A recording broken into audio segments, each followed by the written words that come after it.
Amin. Tepuk tangan sekali lagi buat Tuhan Yesus. Haleluya. Silakan duduk Bapak Ibu terkasih. Puji Tuhan, shalom semuanya. Kiranya kasih karunia Tuhan Yesus menyertai kita semua di tempat ini.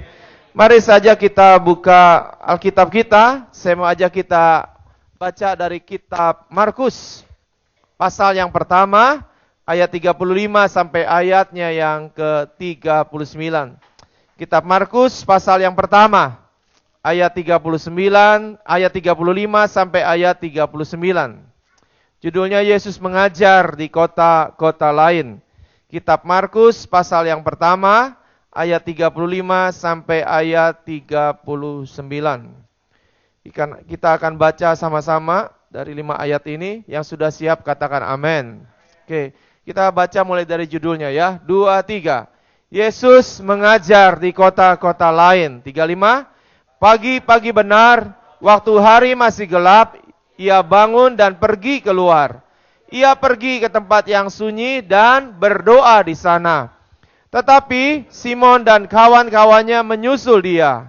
Waktu menemukan dia, mereka berkata, "Semua orang mencari engkau." Jawabnya, "Marilah kita pergi ke tempat lain, ke kota-kota yang berdekatan, supaya di sana juga aku memberitakan Injil. Sebab karena untuk itu aku telah datang." Lalu pergilah ia ke seluruh Galilea dan memberitakan Injil dalam rumah-rumah ibadah mereka dan katakan amin.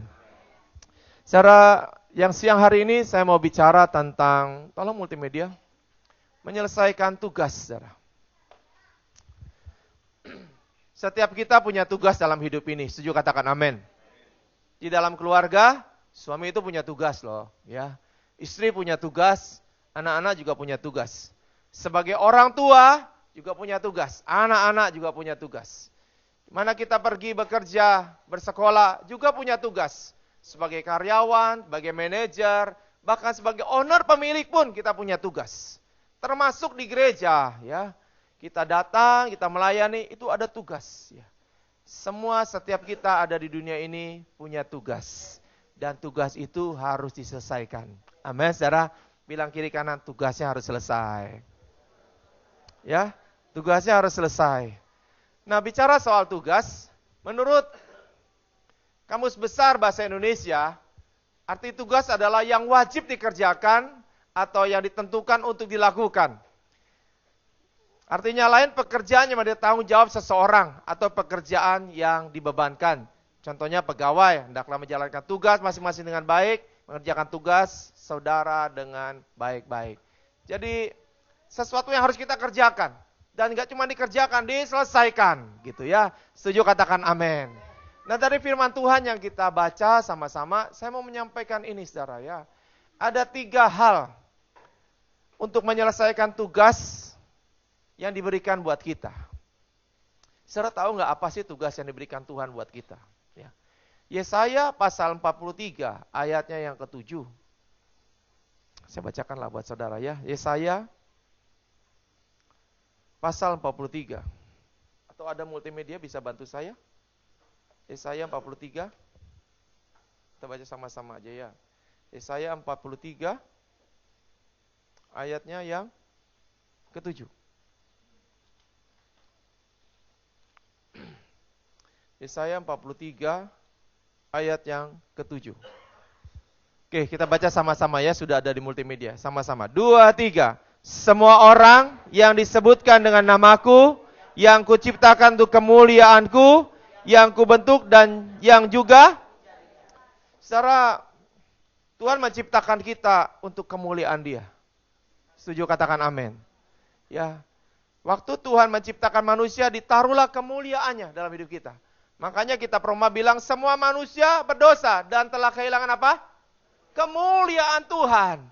Saudara dan saya diciptakan untuk memuliakan Tuhan. Ya. Kuciptakan untuk kemuliaanku, kata Tuhan. Jadi jangan pikir kita hidup di dunia ini seenaknya aja. Saudara dan saya punya tugas. Tugasnya apa? Dalam hidup saudara harus memuliakan Tuhan. Ya. Bilang kiri kanan, kita harus muliakan Tuhan. Oke. Ya, Tugas yang Tuhan berikan itu memuliakan Tuhan. Bagaimana caranya? Yang pertama adalah mulailah dengan berdoa. Katakan berdoa. Katakan berdoa. Markus pasal yang pertama tadi ayat 35 yang kita baca sama-sama. Pagi-pagi benar, waktu hari masih gelap, ia bangun dan pergi keluar. Ia pergi ke tempat yang sunyi dan berdoa di sana. Yesus punya tugas nggak di dunia ini? Punya. Tadi kita baca sama-sama. Dikatakan begini di ayat 38. Karena untuk itu aku telah datang. Apain Tuhan Yesus datang? Apa yang Tuhan Yesus kerjakan? Supaya di sana juga aku memberitakan Injil. Karena untuk itu aku telah datang. Yesus punya tugas dari Bapa datang ke dunia ini. Memberitakan Injil, memberitakan kabar baik, dan menyelesaikannya. Supaya semua orang tahu tentang keselamatan. Supaya semua orang ditebus dosanya. Dan semua orang bisa mengalami kehidupan yang kekal kelak. Yesus punya satu tugas, ya, memberitakan Injil, memberitakan kabar baik. Dan apa yang dikerjakan waktu dia punya tugas ini di dunia ini? Awal-awal apa sih yang dikerjakan? Markus pasal yang pertama ayat 35 mengajar kita. Pagi-pagi benar, apa yang dia kerjakan dari awal kehidupannya? Dia berdoa pada Bapaknya. Demikian juga saudara dan saya di tengah-tengah tugas yang Tuhan berikan, memuliakan Dia dalam hidup ini. Apa sih yang harus kita kerjakan? Sebagai suami, sebagai istri, sebagai orang tua, mungkin pegawai, karyawan, apapun lah statusnya.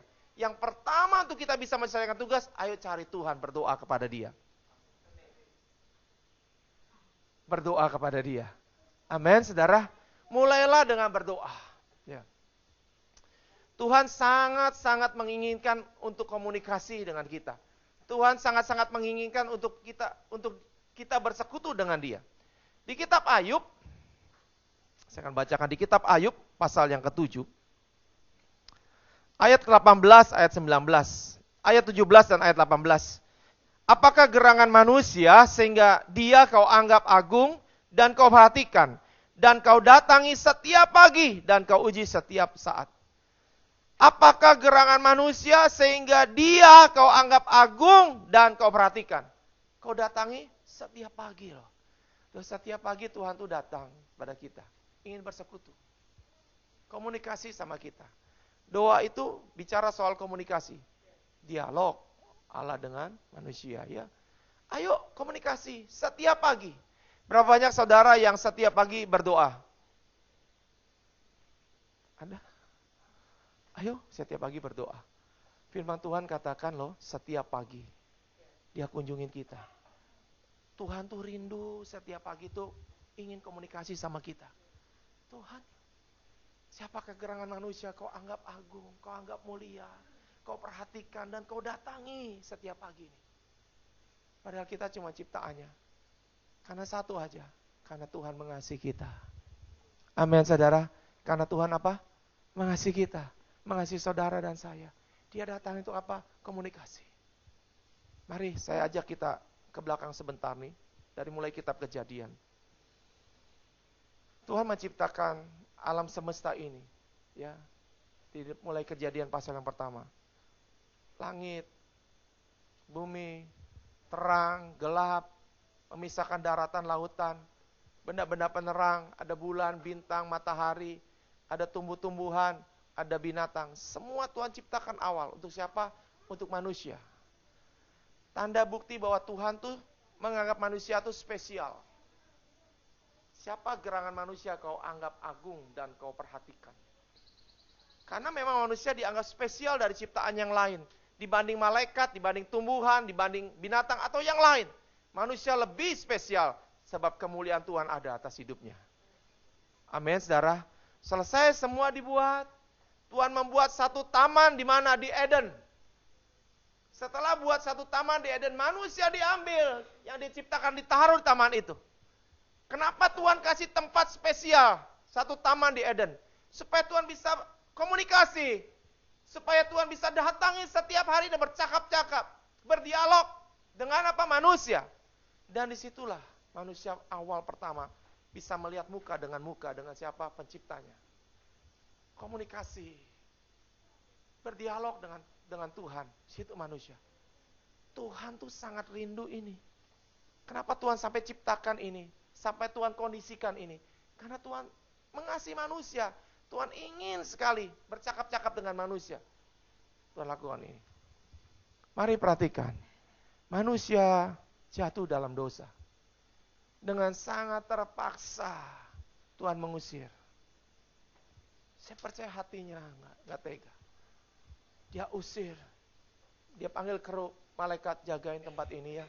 Supaya jangan manusia balik lagi masuk. Memetik buah pohon kehidupan. Sehingga dosanya kekal. Manusia diusir keluar. Sebelum diusir, Tuhan masih nyatakan gak kasihnya? Masih. Dia ambil, dia buat pakaian dari kulit binatang. Dia pakaikan, Adam sini, ayo pakai. Hawa sini, ayo pakai. Keluar.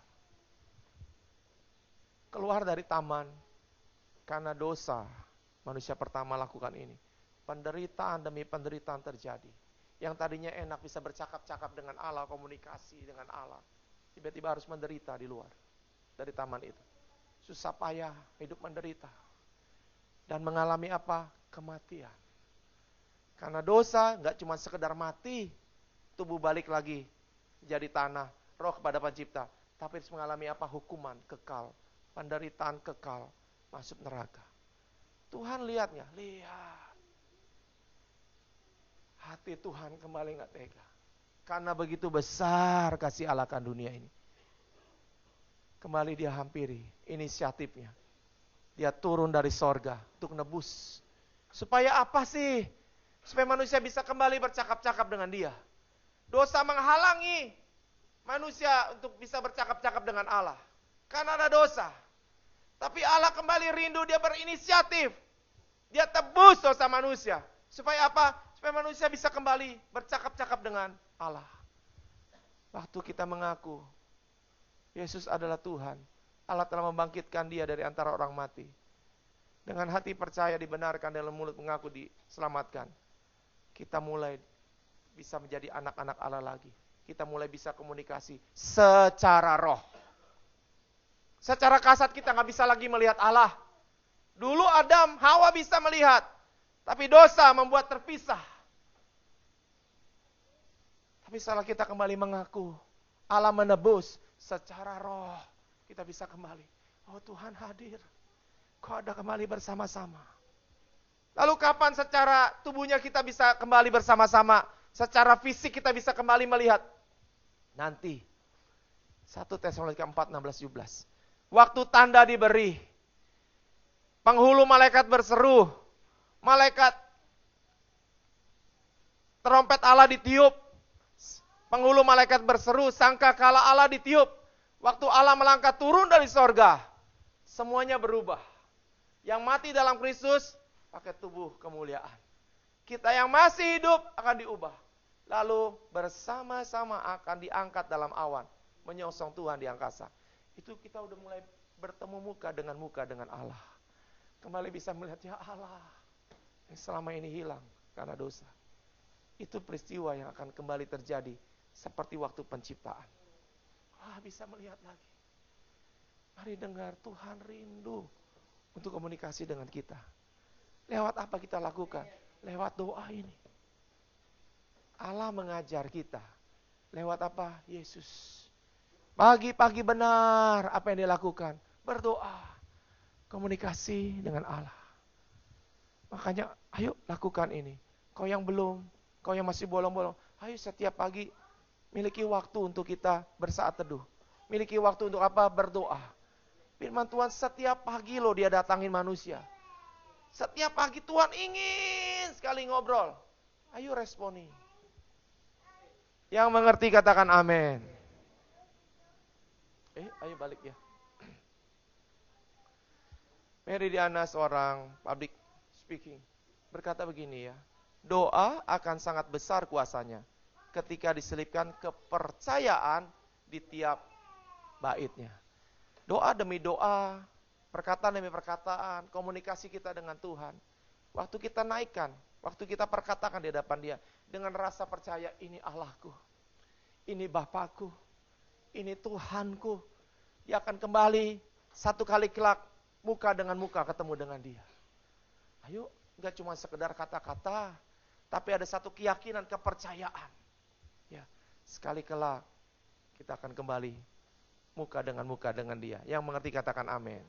Hal yang pertama untuk kita bisa menyelesaikan tugas kita, mulailah dengan berdoa.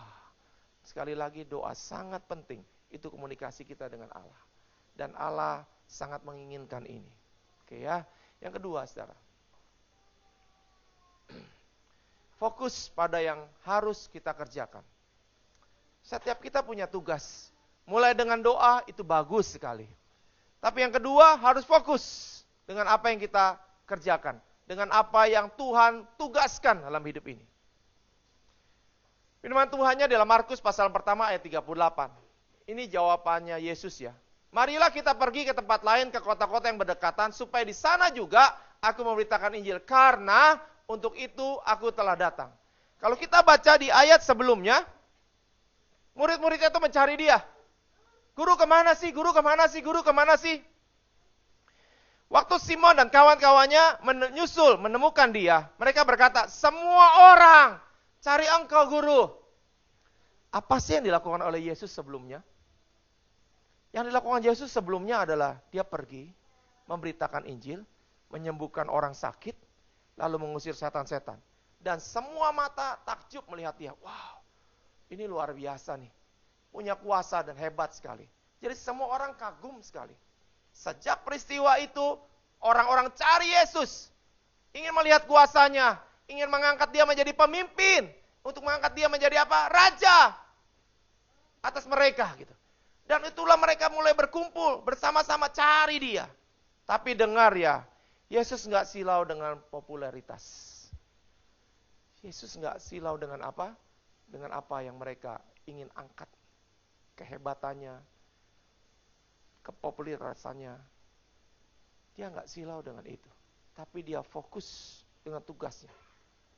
Waktu murid-muridnya ngomong dia, orang banyak cari guru. Ayo kita ke sana.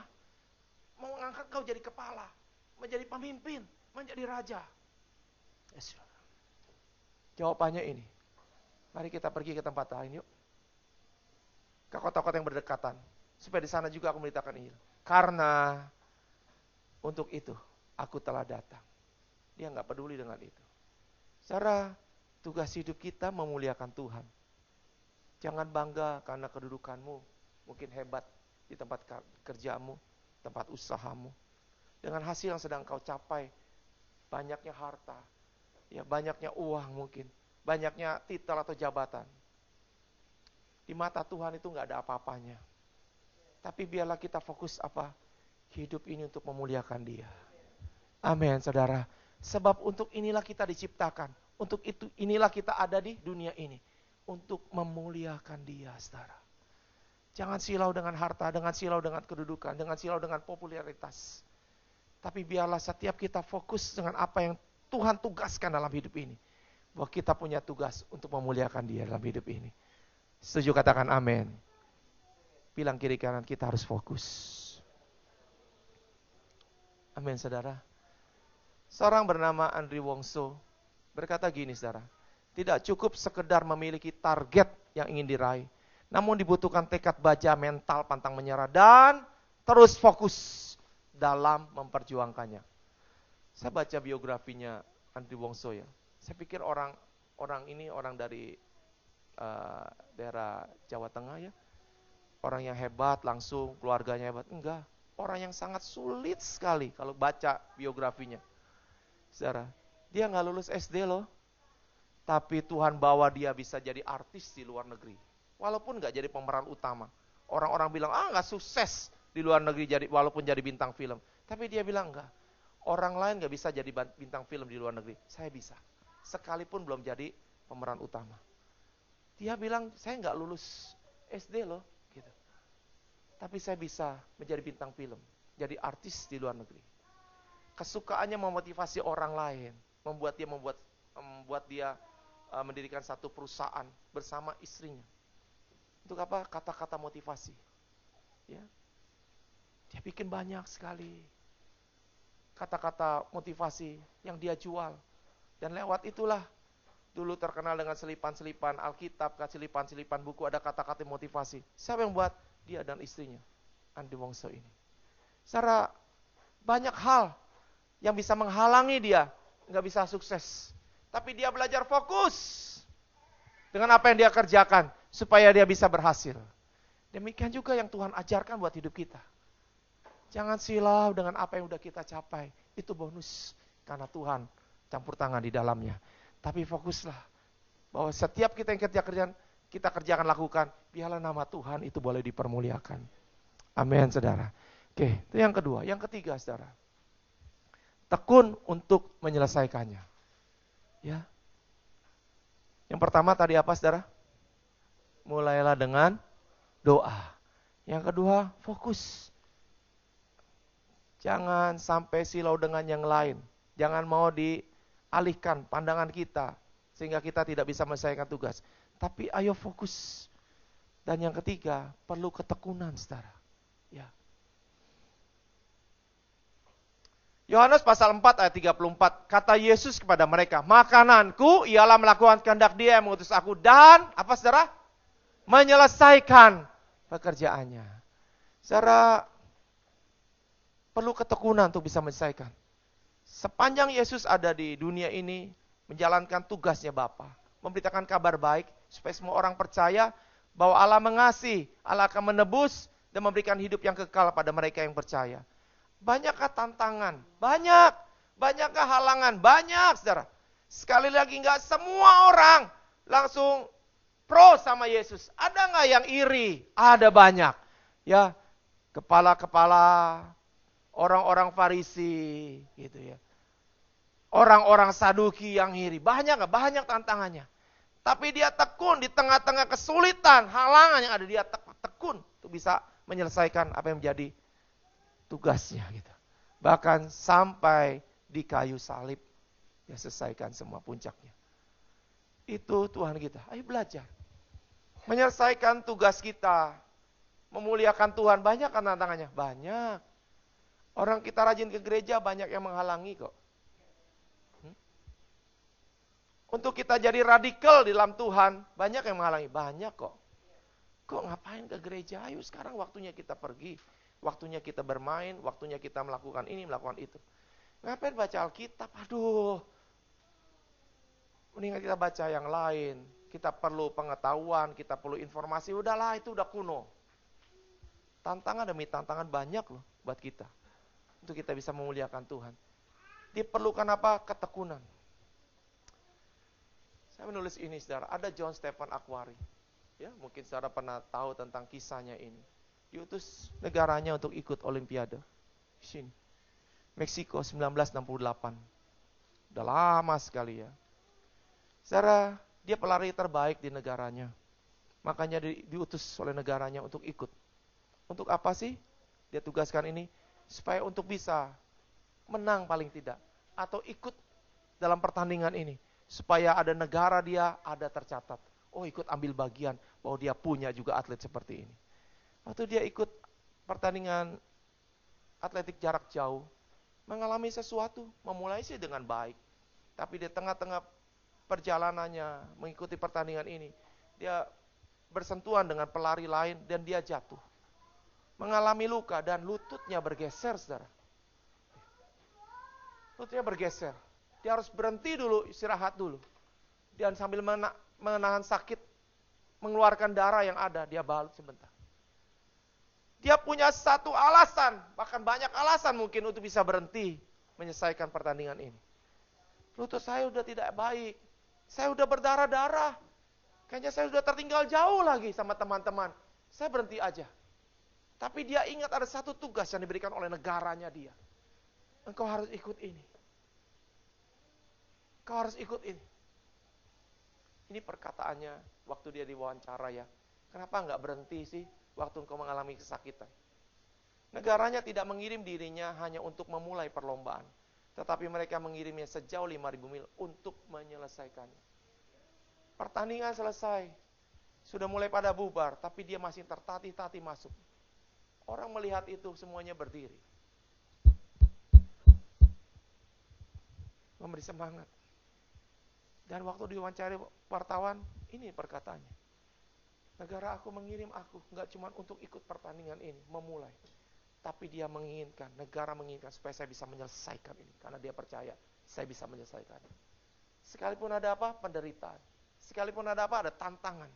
Cara hidup kita ikut Yesus menyelesaikan tugasnya, ada tantangan enggak? Ada. Jangan pikir jadi orang Kristen enak begitu aja. Ada tantangan mulai dari daging kita yang sejak dosa ada nih. Menghalangi kita. Roh memang penurut, tapi daging lemah. Kau mau datang ke gereja, daging bilang capek kan? Semalam tadi ada cerita siapa ya, mati lampu gitu ya. Kurang tidur, nanti lagi lah minggu depan masih ada ke gereja. Tantangan waktu kita mau bangun pagi berdoa, baca Alkitab, aduh masih ngantuk, masih capek, kurang istirahat. Tantangan ada. Waktu kita keluar rumah ada banyak daya tarik dunia yang membuat kita apa? Tidak bisa ke gereja. Aduh itu ada rame-rame apa ya, kita lihat dulu yuk. Hari ini ada diskon apa ya, ada undangan apa ya, ada pertemuan apa? Apa kita nggak datang ke gereja? Banyak kah? Tapi Tuhan mengajar kita, ayo tekun. Tuhan Yesus berkata, makananku melakukan kehendak Bapa dan menyelesaikannya. Untuk bisa menyelesaikannya diperlukan ketekunan. Amin, saudara. Bilang ketekunan, kiri kanan. Ya, saudara. Gak cukup dengan doa aja. Gak cukup dengan doa aja, saudara. Gak cukup dengan fokus aja. Oh ini, saya harus kerjain ini, saya harus kerjain ini. Kau harus tekun. Penderitaan, tantangan ada ke depan. Tapi ayo, tekunlah. Tadi saya duduk situ, saya ingat Rasul Paulus. Tuhan kasih tugas khusus sejak dia ketemu. Aku ingin kau melakukan satu tugas. Memberitakan kabar baik pada orang-orang bukan Yahudi. Di dalam bangsanya aja dia banyak ditentang. Apalagi di luar sana. Tapi dia kerjakan, ini tugas dari Tuhan. Dan dia kerjakan. Banyakkah tantangannya? Dia bersaksi, saya sering kelaparan, kedinginan, karam kapal, perampok ada, dia pernah dipagut ular, dia pernah dicambuk, dirajam.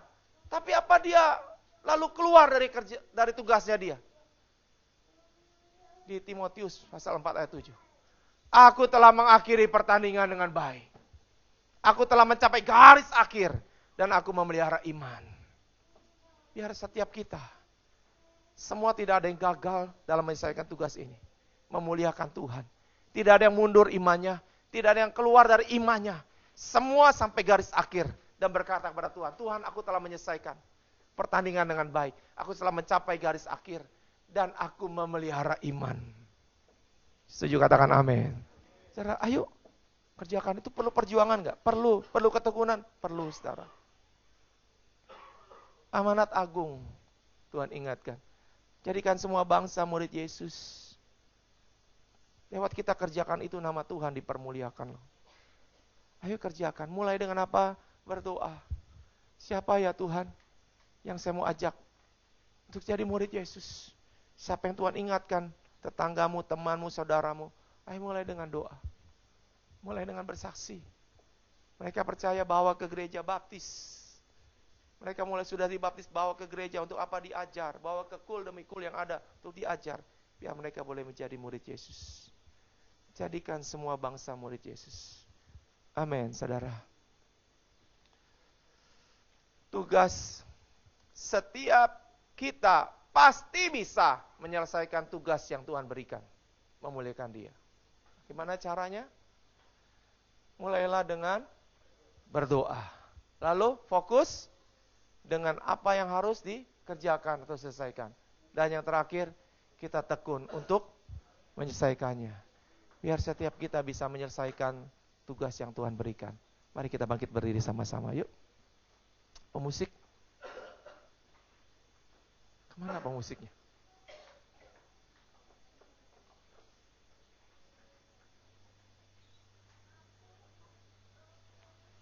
Secara sekali lagi, Tuhan ciptakan kita untuk kemuliaan Dia. Dan ini tugas kita. Makanya kalau saya berkata begini, apapun yang kau kerjakan, kau lakukan.